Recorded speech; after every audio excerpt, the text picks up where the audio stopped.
ഇനി കോഴിക്കോട്ടേക്ക് പോകുന്നു. സമീർ സി മുഹമ്മദ് ചേരുന്നുണ്ട്. Sameer, good morning. പ്രധാനമായും കുതിരവട്ടം മാനസികാരോഗ്യ കേന്ദ്രത്തിൽ നിന്ന് പെരിന്തൽമണ്ണ സ്വദേശി ദൃശ്യ കൊലക്കേസ് പ്രതി വിനീഷ് ചാടിപ്പോയ സംഭവത്തിൽ 4 പോലീസുകാർക്കെതിരെ ഇന്നലെ നടപടിയുണ്ടായിരുന്നു.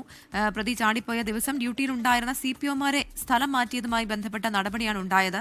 ഒപ്പം തന്നെ കോഴിക്കോട്ടെ ദീപകിന്റെ ആത്മഹത്യ, ഇന്നലെ ഈ കേസുമായി ബന്ധപ്പെട്ട വാദം പൂർത്തിയായിരുന്നു. ജംഷിദയുടെ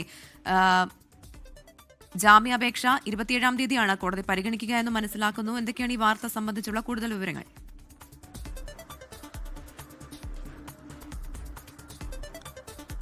വെരി ഗുഡ് മോർണിംഗ് പ്രവിധ സൂചിപ്പിച്ചതുപോലെയാണ് കോഴിക്കോട് കുതിരവട്ടം മാനസികാരോഗ്യ കേന്ദ്രത്തിൽ നിന്ന് പ്രതി ചാടിപ്പോയ സംഭവവുമായി ബന്ധപ്പെട്ട് 4 പോലീസ് ഉദ്യോഗസ്ഥർക്കെതിരെയാണ് നടപടി വന്നിരിക്കുന്നത്.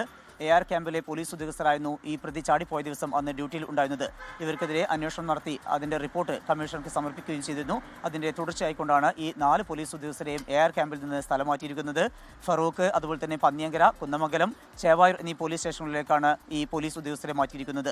ഒപ്പം തന്നെ തുടർ നടപടികളും ഉണ്ടാകും എന്ന കാര്യം വ്യക്തമാണ്. ഇതോടൊപ്പം ഏറ്റവും പ്രധാനപ്പെട്ട കാര്യം 3 ആഴ്ച പിന്നിട്ടിരിക്കുന്നു പ്രതിയായിട്ടുള്ള വിനീഷ് ചാടിപ്പോയിട്ട്. പക്ഷേ ഇതുവരെയും ഈ പ്രതി എവിടെയാണ് ഉള്ളത് എന്ന് കണ്ടെത്താൻ കഴിഞ്ഞിട്ടില്ല.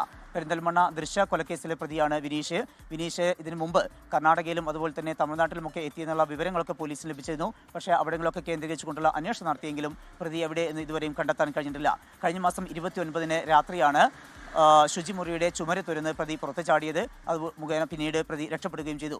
CCTV ദൃശ്യങ്ങൾ അതുപോലെ തന്നെ സമീപത്തുള്ള ആളുകളെയൊക്കെ കേന്ദ്രീകരിച്ചൊക്കെ വിവിധ തലങ്ങളിലുള്ള അന്വേഷണം നടത്തിയെങ്കിലും ഇതുവരെയും പ്രതിയെ കണ്ടെത്താൻ കഴിഞ്ഞിട്ടില്ല.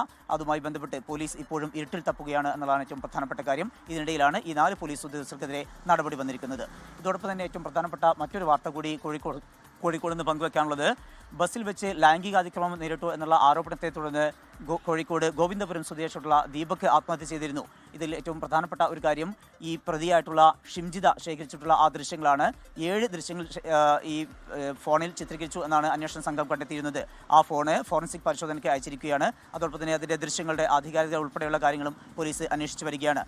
അതിൻ്റെ പരിശോധനാ ഫലം ലഭിച്ച ശേഷമായിരിക്കും പ്രതിയെ കസ്റ്റഡിയിൽ വാങ്ങുന്നതും വിശദമായിട്ടുള്ള തെളിവെടുപ്പ് നടക്കുകയും ചെയ്യുക. ഇതോടൊപ്പമാണ് പ്രതിയുടെ ജാമ്യാപേക്ഷ ഇന്നലെ കോടതി പരിഗണിച്ചിരുന്നു. അത് വിശദമായിട്ടുള്ള വാദം കേട്ടു. അതിനുശേഷം ഇനി അതിൽ വിധി പറയുന്നതിന് വേണ്ടിക്കൊണ്ട് മറ്റന്നാളത്തേക്ക് മാറ്റിവെച്ചിരിക്കുകയാണ്. ഇതോടൊപ്പം തന്നെ ഏറ്റവും പ്രധാനപ്പെട്ട മറ്റൊരു കാര്യം കൂടി ഉണ്ടായിരിക്കുന്നത്, ദീപകിനൊപ്പം തന്നെ മറ്റൊരു പെൺകുട്ടിയുടെ ദൃശ്യങ്ങളും ഈ സോഷ്യൽ മീഡിയയിൽ പ്രചരിച്ചിരുന്നു.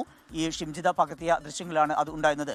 അതുമായി ബന്ധപ്പെട്ട് ആ പെൺകുട്ടിയും കണ്ണൂർ പോലീസിൽ പരാതി നൽകിയിട്ടുണ്ട്. തന്റെ ദൃശ്യങ്ങൾ നീക്കണം എന്നാവശ്യപ്പെട്ടുകൊണ്ടാണ് ഈ പെൺകുട്ടി പരാതി നൽകിയിരിക്കുന്നത്. ഇതുമായി ബന്ധപ്പെട്ടുള്ള വാർത്തകളും ഇന്ന് കോഴിക്കോട് നിന്നുണ്ടാകും. പ്രവിധ. ശരി, കോഴിക്കോട് നിന്നുള്ള വാർത്തകളുടെ വിവരങ്ങളാണ് സമീർ സി മുഹമ്മദ് നൽകിയത്. ലോകത്തെവിടെയായാലും ഏത് സമയത്തും 24 വാർത്തകളും ഓഗ്മെന്റഡ് റിയാലിറ്റി പാക്കേജുകളും എക്സ്പ്ലെയിനറുകളും വിശദമായി കാണാൻ ഞങ്ങളുടെ YouTube ചാനൽ നിങ്ങൾക്ക് സബ്സ്ക്രൈബ് ചെയ്യാം.